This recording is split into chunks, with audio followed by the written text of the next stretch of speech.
A CNA divulgou a edição de abril do Valor Bruto da Produção de 2017. Os dados apresentam a previsão para esse ano em 22 produtos agrícolas e 5 pecuários. E quem vai detalhar essas informações para você é a assessora técnica da Comissão Nacional de Política Agrícola da CNA, Fernanda Schwantes. Bom dia, seja muito bem-vinda. Bom dia, obrigada. Então vamos começar explicando para quem está em casa como é feita a estimativa do valor bruto da produção agropecuária, Fernanda. A estimativa do valor bruto da produção é um boletim que a Superintendência Técnica divulga mensalmente e nós fizemos o cálculo com a previsão de safra mais recente. Então, para grãos, cana-de-açúcar e café, a gente utiliza a previsão mais recente de safra que a Conab divulga.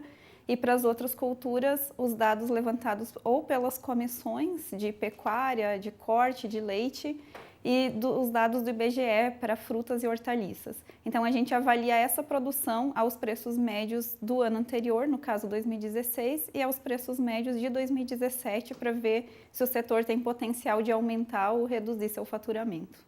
Fernanda, nos últimos meses, então, a CNA vem trabalhando com variações positivas do faturamento do setor em relação a 2016. Em abril, essa previsão se mantém? Qual é a previsão aí do valor bruto de produção para 2017? Eu vou utilizar um gráfico aqui para mostrar que essa expectativa não se manteve nesse mês.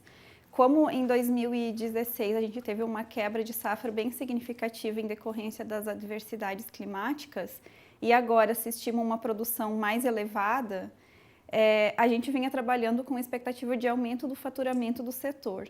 Mas justamente a entrada da safra de soja e milho pressionaram os preços. Então, agora no nosso boletim de abril, a expectativa é que o valor da produção agropecuária reduza 1,55%.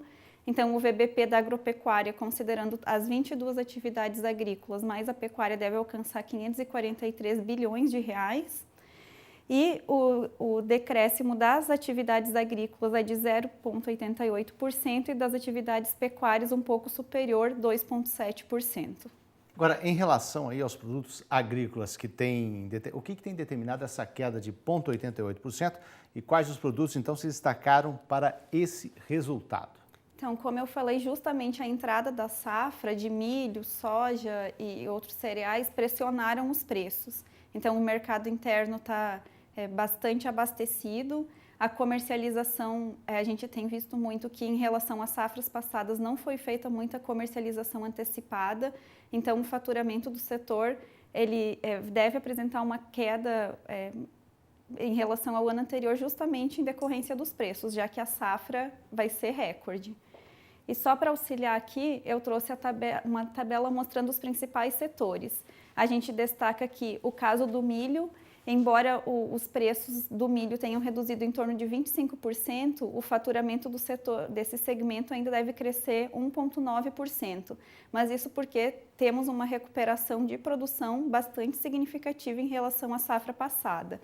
No caso do feijão, que foi discutido muito como vilão da inflação no ano passado também, esse ano os preços estão bastante reduzidos em relação ao ano passado e o faturamento desse setor deve cair quase 30%.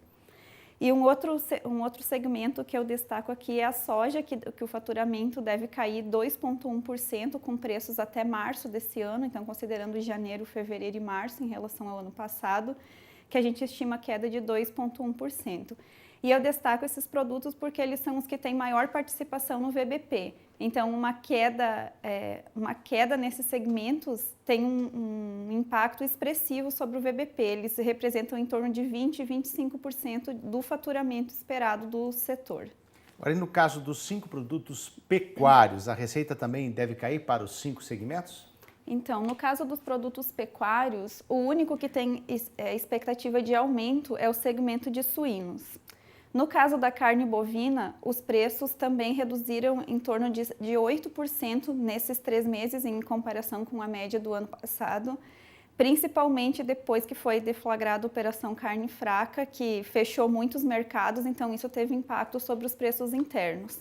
No caso do segmento de frangos, também os preços estão em queda, porque o mercado está um pouco desaquecido para esse segmento.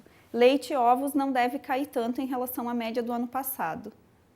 Ok. Agradeço a assessora técnica da Comissão Nacional de Política Agrícola da CNA, Fernanda Schwantes. Muito obrigado. Tenha um bom dia. Obrigada.